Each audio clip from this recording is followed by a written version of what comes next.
Ça fait déjà maintenant plus de 2 ans que le Bitcoin n'avait pas touché ce niveau des 50 000 $ et ça fait près de 2 ans également que l'Ethereum n'avait pas retouché les 3 000 $. Alors pouvons-nous dire que les crypto-monnaies sont enfin reparties en bull run? Est-ce qu'on en a enfin fini avec le bear market, ici avec un Bitcoin qui est descendu aux alentours des 15 800 $? Eh bien c'est la question à laquelle je vais répondre aujourd'hui, et d'ailleurs je vous invite à tout de suite mettre en pause cette vidéo et à me dire selon vous si nous sommes de retour en bull run ou si pour l'instant eh bien rien n'est confirmé. Donc mettez pause, dites-moi dans les commentaires, sommes-nous en bull run ou sommes-nous encore en pré-bull run? Allez, je vous laisse quelques secondes.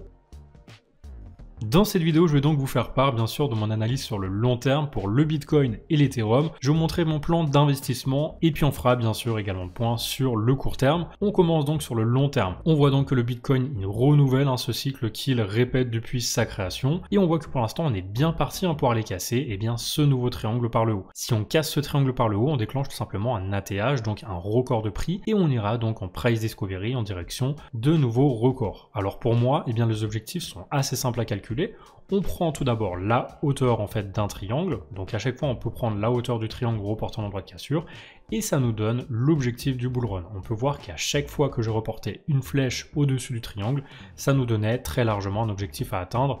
Donc bien sûr, ce qui s'est passé par le passé peut ne pas se renouveler, mais si ça venait à se renouveler, on pourrait viser les 230 000 $. Je le dis déjà depuis un long moment, depuis qu'on est par ici, donc pour moi le Bitcoin pourrait bel et bien aller chercher ce niveau-là d'ici la fin du bull run. Mais la question la plus importante de cette vidéo finalement c'est, sommes-nous repartis en bull run?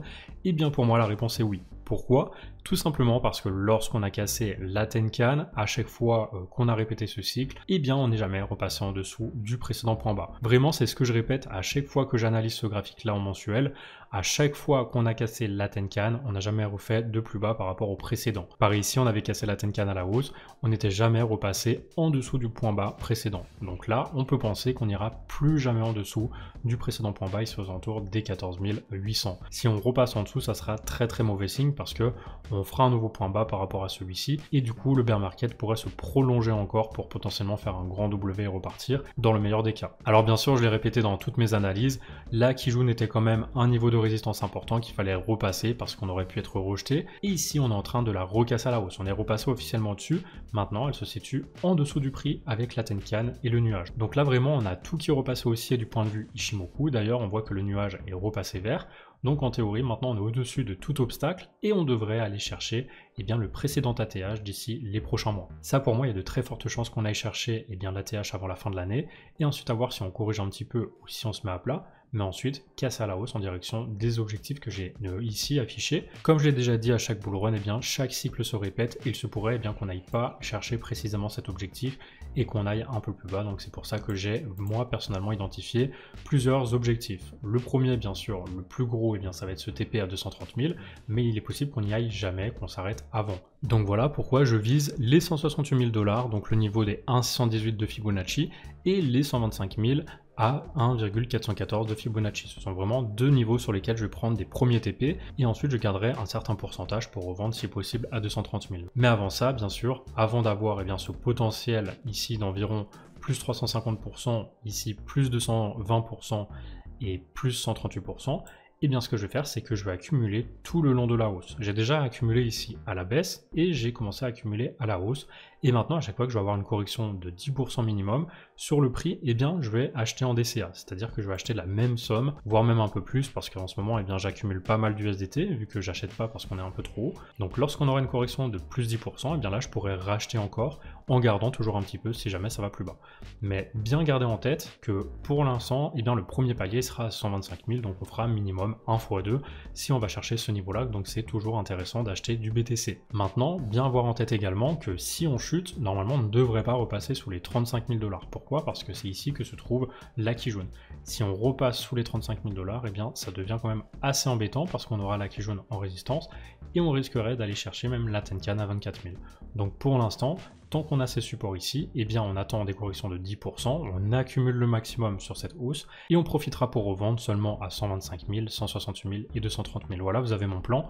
Je ne ferai pas autre chose que acheter les chutes de 10%, voire même plus que 10%, du coup 10, 20, 30, peu importe, Tant que ça chute, j'achète tout dans cette hausse et ensuite, eh bien, je revendrai au-dessus de ces paliers-là. Donc maintenant, je vous laisse me dire également ce que vous en pensez. Est-ce que vous pensez qu'on ira plutôt chercher les 230 000, les 168 000, les 125 000 ou est-ce que vous avez, vous, d'autres objectifs en tête? N'hésitez pas à me dire ça. En tout cas, vraiment, je vous invite à accumuler ici et puis à revendre au-dessus bien sûr des ATH. Pour l'instant, je vois pas l'intérêt de vouloir revendre maintenant sur cette hausse, sachant que regardez ici, potentiellement, on n'est que à la moitié de la hausse si jamais on va à 230 000. Vous voyez qu'ici, lorsqu'on a cassé le triangle, eh bien on est allé beaucoup plus haut que le triangle. Et ici, lorsqu'on a cassé celui-là, on est allé également beaucoup plus haut. Donc potentiellement, lorsqu'on va le casser celui-là, alors qu'on l'a pas encore cassé, on va aller beaucoup plus haut et là, on serait donc que à 50% par rapport au point bas. Allez, maintenant, on peut regarder très rapidement le graphique en daily parce que vraiment, là, tout ce qu'on va faire, c'est observer pour voir ce que peut faire le prix dans les prochains jours, mais ça va surtout nous donner un indice si on va avoir des corrections de moins 10%, voire plus, ou si eh bien, on va repartir à la hausse, parce que si on a des corrections de moins 10% ou plus, eh bien là, on va pouvoir décider d'acheter ou pas. Donc imaginons que le prix il se mette à chuter à partir d'ici, qu'il réintègre le pattern, qu'il aille chercher la Kijun, on n'aura pas une correction de 10%, donc pour l'instant, on ne pourra rien faire. On pourra acheter seulement si on repasse sous le niveau des 46 000. Là, à ce moment-là, je pourrais repasser en DCA. Ça serait d'ailleurs un niveau de support très important entre la Kijun et puis ce niveau de rebond ici. Donc voilà, potentiellement, si on revient chercher ça, moi, j'entrerai en DCA encore et encore, en espérant qu'ensuite on reparte casser ce pattern à la hausse. Mais pour l'instant, tant qu'on reste au-dessus de la Tenkan, ici en turquoise, on peut très bien rebondir, sachant qu'on est toujours au-dessus de ce pattern. Et lorsqu'on l'a cassé, on a déclenché l'objectif à 61 100 $. Donc en théorie, on rebondit et on peut aller chercher ça dans les prochaines semaines. Donc oui, d'un côté, on peut toujours entrer en DCA même ici, parce que ça sera toujours plus intéressant d'acheter ici que là. Et comme je l'ai dit, on est quasiment à un potentiel de plus de 150%, donc on peut se permettre encore d'acheter en DCA si vous ne l'avez pas déjà fait. Moi perso, je suis un peu greedy, donc je vais attendre que ça descende un peu plus. Mais voilà, rien ne vous empêche d'acheter maintenant en DCA, même si on a cassé ce pattern, donc on a déclenché une target haussière. Du coup, il vaut mieux attendre quand même une grosse correction pour éviter d'acheter bien sûr le top du marché actuellement, parce que s'il corrige, il risque encore de casser ce pattern par le bas et d'aller chercher les 35 000. Ça c'est tout à fait envisageable, à voir s'il réintègre ou pas. S'il casse la Kijun ici, eh bien il y aura de fortes chances qu'elle serve de résistance et que ça entraîne le prix vers un nouveau point bas. Donc voilà, pour être très clair, le prix pour l'instant il est au-dessus du canal ici aussi en jaune, donc tant qu'il est au-dessus de ce canal haussier, il y a de grandes chances qu'il aille chercher les 61 000 bien sûr, invalidé si on repasse sous la Kijun, parce que c'est vraiment un déclencheur. Si on casse la Kijun à la baisse, c'est un signal fort de vente, c'est la reprise des vendeurs et du coup des chances de repartir vers un nouveau point bas. On aura d'ailleurs un pattern un peu plus grand comme ceci qui nous donnera un pattern d'élargissement ascendant et qui casse en général par le bas. Mais pour l'instant, tant qu'on reste au-dessus de ce pattern, pour l'instant, eh bien ça fait office de support et on peut rebondir au moins jusqu'au prochain niveau des 55 700 qui est une résistance importante. Si vous regardez en weekly, on a ici ce plat Tenkan et comme vous le savez, tous les plats sur le graphique donnés par Ichimoku sont des résistances. Donc voilà, pour l'instant, pour moi, ça reste haussier. On vise les 61 000 dans les prochaines semaines, parce que bien sûr, c'est un graphique en daily, donc ça peut prendre plusieurs jours avant de vraiment avoir un rebond. Ça peut même réintégrer un peu avant de repartir. Et là, aller chercher ça d'ici mars-avril. Donc voilà, on n'est pas pressé pour l'instant, hein, ça peut prendre du temps, mais dans tous les cas, on est plutôt haussier. Et pour l'instant, je ne vois pas encore ce scénario des 35 000 avoir lieu. Donc pour l'instant, on privilégiera plutôt soit un pullback sur la Kijun, ou soit directement un rebond ici pour mieux repartir et aller chercher encore un nouveau objectif haussier. Et au passage, une petite aparté pour vous dire que si vous comptez acheter des crypto-monnaies ou les trader, eh bien vous pouvez passer par mon lien que je mets en description, donc le lien ZoomX, qui va vous permettre de gagner 35 $ de bonus pour tout dépôt de 100 $ minimum sur la plateforme. Donc c'est toujours ça de prix, ça vous permet de faire quelques profits supplémentaires, surtout si vous partez avec pas grand chose. Donc n'hésitez pas à participer, il faut juste pas oublier de cliquer sur ce bouton Join Now, et vous avez jusqu'au 1er mars pour cliquer ici et pour réclamer votre bonus. Ça met en général environ 7 jours maximum pour recevoir le bonus, sachant que c'est fait manuellement. Donc voilà, il faut être un peu patient, mais vous allez recevoir ça. Et en plus de ça, vous aurez moins 25% sur vos frais de trading, donc c'est quand même très cool. Si vous souhaitez acheter des crypto-monnaies, eh bien vous paierez moins cher. L'Ethereum, donc pareil, il y a un cycle qui se répète depuis un long moment. En fait, il évolue dans un biseau ascendant, et tant qu'il évoluera dans ce biseau ascendant, en fait, on achètera le bas du pattern, on vendra le haut du pattern. Ici pareil, le bas du pattern, le haut du pattern, ça nous donnait vraiment le niveau bas et le niveau haut ou revendre sur le précédent bull run. Donc maintenant, on peut penser qu'on a rebondi ici, c'était le point bas, et maintenant qu'on regagne la Kijun, la Tenkan, le nuage ici, eh bien on peut dire qu'on est reparti en bull run et qu'on pourra aller chercher le haut du pattern aux alentours des 14-15 000 d'ici septembre, octobre 2024, voire même un peu plus haut. Dans ce cas, ça sera plutôt l'année prochaine. Mais voilà, dans tous les cas, je pense plutôt qu'on va aller chercher la partie haute de ce pattern et ensuite à voir si on repart ou si on casse à la hausse. Si on casse à la hausse, ça peut être quand même très intéressant. Donc ce qu'il faut garder en tête, c'est que pour l'instant, eh bien on est toujours sur un niveau intéressant pour acheter parce qu'ici on a un potentiel d'évolution de tout simplement plus 400% par rapport à ce niveau-là. Très intéressant encore de faire du DCA sur l'Ethereum. C'est un des actifs les moins risqués du marché crypto. Et ici, eh bien on a un plus joli potentiel de hausse que sur le Bitcoin qui a déjà bien augmenté. Et bien sûr, plus le prix mettra du temps à atteindre la partie haute du pattern et plus on peut espérer avoir même un objectif beaucoup plus haut. Par exemple,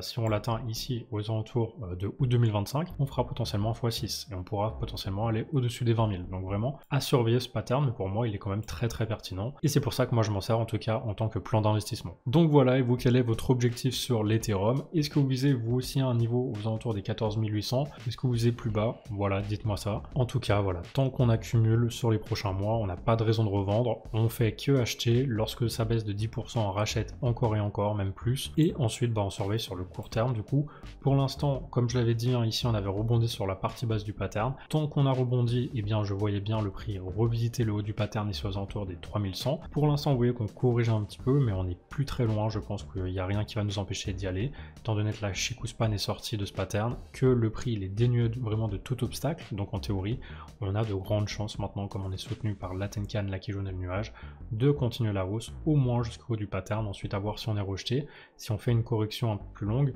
ou si on casse direct comme sur le Bitcoin. On peut voir que le Bitcoin il avait aussi ce type de pattern qui la casse à la hausse, donc potentiellement on pourrait très bien là aussi casser à la hausse et aller chercher le niveau des 4036 $. Donc les 4000 $ d'ici les prochaines semaines, les prochains mois, c'est tout à fait faisable, envisageable si jamais on casse à la hausse ce pattern en direction de cet objectif. Maintenant bien sûr rien n'est fait, il faudra avant tout casser en confirmation le pattern. Si on casse, on enclenchera cette target. Pour l'instant elle n'est pas enclenchée et on peut très bien encore attendre un peu avant de casser. Si on casse par ici, bien sûr la target sera plus haute, et si jamais bien sûr on casse avant, elle sera un peu plus basse. Donc à voir en fonction de là où on casse. En tout cas pour l'instant je privilégie plutôt la cassure à la hausse, mais on pourrait très bien être rejeté si on repasse sous la Kijun ici à 2600. C'est vraiment le niveau ici à surveiller. Si on repasse en dessous, on pourrait s'en servir en résistance et là casser par le bas, et malheureusement on pourra avoir un retour sur les 2100 $, voire même plus bas si jamais on est amené à casser un peu plus bas ce pattern. Donc dans tous les cas bien sûr on va surveiller ça. Je vous ferai une mise à jour de cette analyse en temps voulu. Pour l'instant on est toujours à l'intérieur, donc je vise toujours un nouveau sommet ici local aux alentours des 3100 $, voire même 3200. Et avant de terminer cette vidéo, je voulais juste vous montrer que vous pouvez toujours prétendre à recevoir le airdrop chez Babel. Donc ce n'est pas trop tard, il vous suffit d'aller sur l'application. Je vous ai fait d'ailleurs un tuto la semaine dernière, donc n'hésitez pas à le regarder. Je vous ai également fait un tuto sur mon Substack, vous avez le lien en description. Vous avez juste à vous connecter tous les jours, à envoyer quelques GM et quelques messages, à liker également comme ceci, envoyer des petites notifications, à envoyer également des super reacts, donc comme ceci. Vous allez sur le petit chat, vous envoyez un point. Bref, ça va vous faire tout simplement des points. Vous voyez qu'ici actuellement j'en ai 1992. Au total, il en faudrait 3000 pour passer au niveau 3. Pour l'instant, je suis au niveau 2. Et comme vous pouvez le voir, tous les jours je fais mes petites activités, là, mes petites missions. Chaque semaine on a des missions et également tous les jours. J'ai déjà claim par exemple mon giveaway daily et maintenant il faut que j'envoie 30 messages aujourd'hui, que je suive une personne, que je réagisse à 15 personnes, que j'envoie une super réaction. Ça je viens de le faire, donc normalement ça va se mettre à jour très rapidement. Mais voilà, il suffit de faire ça pour recevoir très bientôt un airdrop, et bien sûr plus vous aurez de points, donc il faut farmer les points, et plus vous aurez un potentiel gros airdrop. Donc voilà, j'espère bien au moins passer niveau 3, sachant qu'attention, on a enfin le Launchpad qui a été lancé sur App Terminal et également sur Bybit. Donc d'ici demain, vous allez tout simplement pouvoir déposer de l'argent si ce n'est pas déjà fait sur Bybit. Il faut soit avoir des USDT, soit avoir des MNT, donc des Mental, qui est l'ancien BitToken. Et du coup, si vous en avez sur la plateforme, je vous invite vraiment à les laisser et à rejoindre le Launchpad, tout simplement parce que vous allez pouvoir faire un potentiel x5, x10 sur l'allocation que le projet va vous donner à travers Bybit. Donc très intéressant à surveiller, surtout si vous souhaitez faire des revenus passifs. Il faut savoir en plus que Babel, c'est vraiment le premier projet crypto sur lequel Samsung a décidé d'investir de l'argent. Donc c'est vraiment du lourd. Et en plus de ça, ils viennent d'atteindre les 1,1 million d'utilisateurs en quelques semaines. Donc c'est un très bon lancement. Je vous invite à faire ces quelques actions et en échange, vous allez recevoir des tokens rapidement. Donc donc toujours ça de prix. Ça demande vraiment 2-3 minutes par jour et au final on sait pas combien ça peut rapporter. N'hésitez pas donc à aller participer, je vous mets tous les liens en description et en commentaire épinglé. Et voilà, c'est la fin de cette analyse, donc merci à vous d'être toujours aussi fidèles à mes vidéos. J'espère qu'elle vous a plu, n'hésitez pas bien sûr à la liker comme d'habitude et à mettre un commentaire, c'est très important pour encourager la chaîne et pour la faire constamment évoluer. Je reste bien sûr disponible si vous avez la moindre question, ça se passe dans les commentaires. D'ici là, je vous souhaite une très belle fin de journée, je vous dis à très bientôt pour une nouvelle vidéo.